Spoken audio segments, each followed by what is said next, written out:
Oh my god, guys, look what I found. Welcome back to Card Shop Adventures Japan Edition. Today we are in Kyoto for day number 2. We're going to be visiting 3 to 4 card shops, and then at the end of it I'm going to be showing you guys some highlights from my bamboo grove visit in Arashiyama. So without further ado, let's get into it.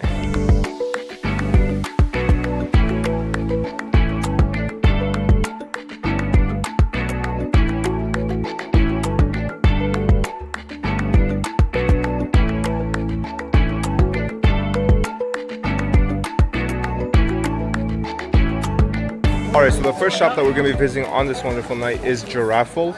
This store is the second branch that they have here in Kyoto. And if you guys remember, the first one was extremely Yu-Gi-Oh! Centric, which was really good for us. This one doesn't seem to be the case. It is a little bit more spread out. So let's go inside, check it out, see if they have anything worth picking up. Alright guys, so this is the display for Giraffe, the north side. And we're going to start off with some alties at the top there. Prices are pretty much exactly what other stores have them at, so like it seems like the pricing is quite standardized. OG cards, some series 1 cards are here, some premium pack cards down here. One price that stood out to me is this DMG. This is about 10% cheaper than what we've seen elsewhere, but otherwise, by the way, this translates to super special price section. Come down here, some prismatics, some 25th. Nothing like OG or anything like that other than that top shelf there. Over here we come down to commons and ultras and supers. We have some 20th anniversary stuff. Really nice selection here, but I mean it's nothing compared to Nagoya. Prismatics here, some secrets, more prismatics, and some more 25th stuff down there. Overall, kind of mid. Nothing really special here. If you're trying to pick up some 25th, some 20th, I think their prices are not too bad, and their conditions are pretty good, to be honest with you. Every single thing here seemed to be packed fresh when I had to look at it. So I would rate it a 7 out of 10. Alright, so that was Giraffe. That was 7 out of 10 in my opinion. It's nothing special, nothing we haven't seen before, but they do have a pretty decent selection of 20 secret rares, so that already bumps them above, you know, meta stores. The next shop that we're going to visit is Amenity Dreams. Let's head inside.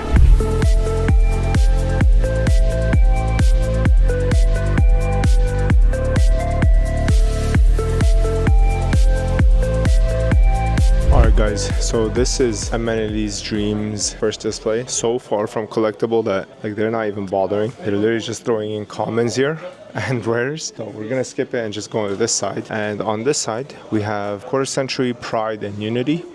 And the prices are actually quite competitive. Like if you take a look at, for example, like the Harpy's Feather Duster alternate art there, that card right there is usually around 11,000 yen to 12,000 yen. Here they have it for 10,000 yen, so price is quite competitive. We have the alternate art limited remover as well. We come down here to the DMG. We have it at 14,000 yen, which is again same price as what we've been seeing in other stores, maybe around 10% less. Come down here, most of this is just commons, not really anything. The red eyes here is meh. The pricing is around 10% higher than what we've been seeing. The ultra blue eyes, but again, like there's like zero selection of collectible cards. Again, here we're scraping the bottom of the barrel. We have like super rares and ultra rares. So, and yeah, that's pretty much Amenity's Dream. Their selection is bare minimum, so I highly recommend you just skip them. I rate them like below 5 out of 10 in terms of collectability. They didn't really have much at all. So let's go to the next shop now. Alright guys, we just stopped at Card Pro, and I mean I took a quick look around. They didn't let me record. It is a Pokemon centric shop. The only significant thing that I saw was Poncho Pikachu with a Gyarados, and that was like almost double the price of what we saw in Nagoya. The other cool thing that I saw was a Gold Star Pikachu, which was about the same price as PSA 9, and I think it was PSA 9 condition, so I just passed on it. There's like no arbitrage to be had there. So yeah, that's pretty much the only two things that I saw that were like significantly cool and worth mentioning. Otherwise, let's go to the next shop.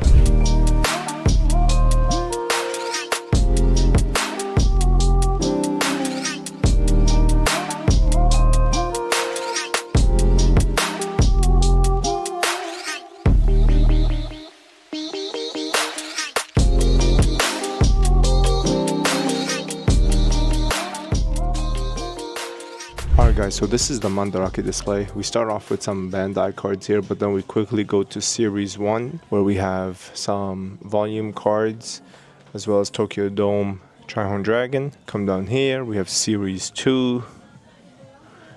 Nothing really special, but then we get to these guys, and we actually have some Asian English, as well as some regular English cards. So we have Salamandra, Option Hunter, Cross Counter.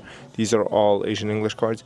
I got really hyped when I saw this, but then it's unlimited. This is unlimited as well. Pretty much anything that is for my binder is unlimited, unfortunately, so it's gonna be a pass. And then here we have some more promos. We have some Tokyo Dome, as well as a premium pack reprint, some alties. We come up here, we have 2019 envelope, some promos, some sleeves, some booster packs. And I gotta say, man, Mandarake is kind of a ripoff, bro. Prices of these guys are like so ridiculous. Like, this is supposed to be a thrift store, bro. My disappointment is immeasurable. What is happening? And my day is ruined. Here we have a 20th anniversary Duelist box set. The Duelist box one is the playmat with like randomized either Dark Magician, Elemental Hero, whatever. And then the one below it is the one that I unboxed on my channel. Come down here, we have some playmats, some sleeves, and more playmats here down here. There's Magic here, and that's pretty much it. There's Pokemon here. I'm gonna go look for some art books. Oh my god, guys, look what I found. Sumi by Inoue Tatako. I've been looking everywhere for this, but look at the price tag. It's so expensive. Man, please reissue this book, man. This book is like so nice. One of the best artists I've ever seen. I don't know, I'm gonna have to think about this one, but this is the first time I've seen this in like anywhere. I have looked every single place, like Book Off, every Mandarake, and this is the first time I've seen this book. And there's only like 2 of them listed on Mercari as well, so this sucks. Yeah. Can't believe it. Alright, this is exactly what I mean by Mandarake is like overpriced like crazy. Like, this is Plus Slam Dunk by Inoue Tatako, the art book, and like this book we saw in anime for like literally retail price, and these guys have it for more than that. Like, what are they smoking? It's not even out of print. Like, this book is still here. It's still available. Like, how are you gonna overprice this? This is one of those books I wanted off my checklist, but it seems like I'm gonna have to order online because it's much cheaper there. Anyway, let's move on. Alright guys, so this is the selection for anime and character shop. Not really a lot of stuff here, mostly playable meta cards for the most part. Come down here, some QCRs, some ultras, not really anything collectible. We have some DMGs here. This is the fusion and ritual section. Come down here, pendulums and more effect monsters. This side. Okay, and then this is the second part of the display. These are the XYZs, the synchros, and the links. And then this is their like vintage section, I guess you can call it that. Nothing really to brag home about, to be honest.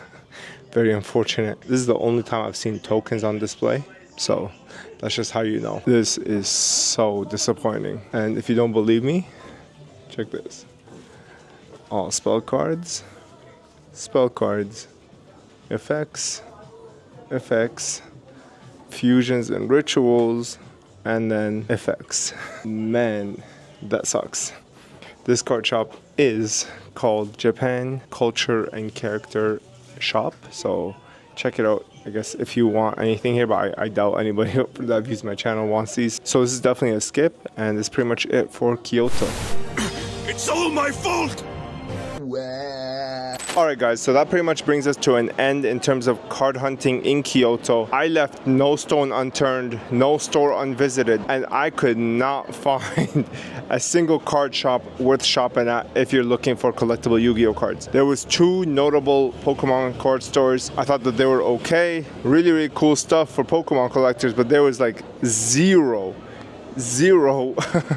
love shown towards Yu-Gi-Oh. So overall, I would say, like, if you're coming here to card hunt, skip Kyoto. Not really worth it. But There is Giraffe, which was noteworthy. I think they had an amazing store display. Not really a huge selection of cards. There was a little bit of 25th anniversaries, some 20th anniversaries, but overall, man, Kyoto is a skip unless you're coming for other things, obviously. So that's pretty much it. If you guys like this video, hit the like button. If you want to see more, hit subscribe. If you guys want to support me further, you can shop at strictlysealed.com, pick up sleeves, binders to take your collection to the next level. That's pretty much it from me. I'm gonna leave you guys off with some non-card shop footage of my trip here in Kyoto. I hope you guys enjoyed. I'll see you guys on the next episode where we're gonna be going to Osaka, which is apparently the hub for trading cards. So I'll see you guys on the next episode. Peace.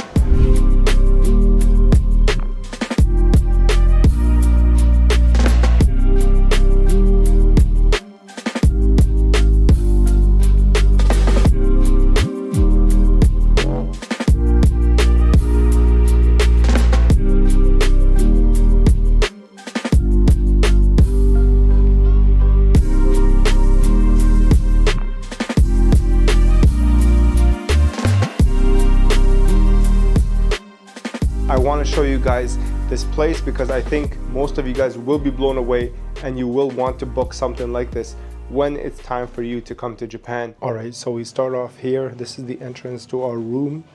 We're gonna go in, obviously a traditional door, these lamps. We come into here. First thing we're greeted with is, I don't know what you call this, the bar. We open up here. Here I am, yukata'd out, and yeah, I'm swagged out right now. Yeah, so here's the bath area. We come on this side. This is the toilet area, and I have to say, obviously, the Japanese toilets are the best in the world. Like, look at these options, bro. Incredible. Anyway, we come back into here, and then this is the main entrance. Again, there's not a lot of lights, so we have to make do. This is the main bedroom area. Incredibly gorgeous. Beautiful, beautiful. Like, it's so amazing. Here, there's like a makeup area, I guess. You see that there's a mirror there. Come on this side. I don't know what these are. I've seen them being worn on like animes and stuff. Like a lot of like the samurai guys have these. Safe down there, and then here they have the PJs, right? So if you don't want to wear the yukatas, you wear these types of PJs here, and you're not allowed to wear regular clothing as you roam the facility. We have the TV as well as the couch, and then here there was like some snacks and stuff. We obviously ate those. And then we come on the outside, and this is the part that is like really breathtaking, okay? There's a couch here. Obviously there's like a bath, and then look at this view. Look at this. Gorgeous. I think the facility is what you're really paying for, as well as the food. Now, I'm a vegetarian, my wife's a vegetarian, so we're not gonna be getting the full experience, but I don't really care. I'm really blown away by this view, bro. Incredible. But this is pretty much it. There is a public bath downstairs. You don't have to get naked and sit in a bath with a bunch of dudes. But I guess that's like how they traditionally did it. So yeah, that's pretty much the room here. To tell you guys some stats, this place is on the high end, definitely. It's about 800 per night.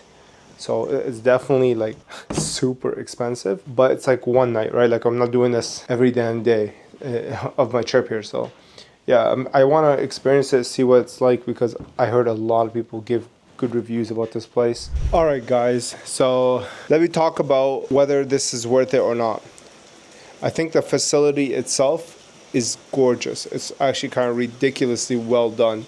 The bath here is fantastic. I think the presentation is incredible. You guys have probably seen like the walkways as well as the baths. I think everything is really, really top notch. In terms of the food, I do wish that they offered a no food option, but I'm guessing they don't want you to leave the premise. Like the whole thing is supposed to be like a one night thing where you stay here and you do your thing and then you go. So I understand their thought process. I do wish that they offered something a little bit more flexible, but you know, I also understand that, you know, Japanese culture is embedded with fish food, so can't say I'm not disappointed, but I can't say that it's not worth it. So I was thinking about it, like if I was to break down a room like this here in Kyoto, just having seen the other locations, I mean, the other apartments are extremely small. Here we're getting like multiple rooms, which is like way bigger. So I would imagine this is like maybe $300, $400 a night just for the rooms itself. And then you have the facility that's like $100. And you know, you get the obviously the bath here. You get a lot of stuff with this room. One really cool thing is that they serve Haagen-Dazs ice cream, unlimited amount downstairs. So that's pretty much what we're going to be eating for tonight and tomorrow morning. But I would imagine, like, you know, that's another $50 maybe. And then you have $150 for the meals, right? Like we have the dinner and then you have breakfast as well in the morning. So overall, I would say like 800 is not too crazy. I know it sounds crazy like for $800 a night, but it's just you get a lot with that. If I was to say what is a fair price for this hotel, I'll probably say it's like $500 to $600. I think that would be more reasonable, but I understand that Kyoto has huge traffic right now, so obviously there's going to be a lot of price hikes. There's going to be a lot of demand, so it comes with the territory. But yeah, that's pretty much it. I think this place is absolutely gorgeous. The vibe is incredible and it is extremely relaxing. The only critique I have is I just wish they had more food options, but I mean, it's not like they hid that from us. It's just we didn't really look, so it's more our fault. But it is a critique anyway because then they can attract a bigger audience, right? That's it from me. I think I said what I need to say. This place is amazing. So I'll see you guys tomorrow. I hope you guys enjoy and I hope you learned something. I'll see you in the next one. Peace.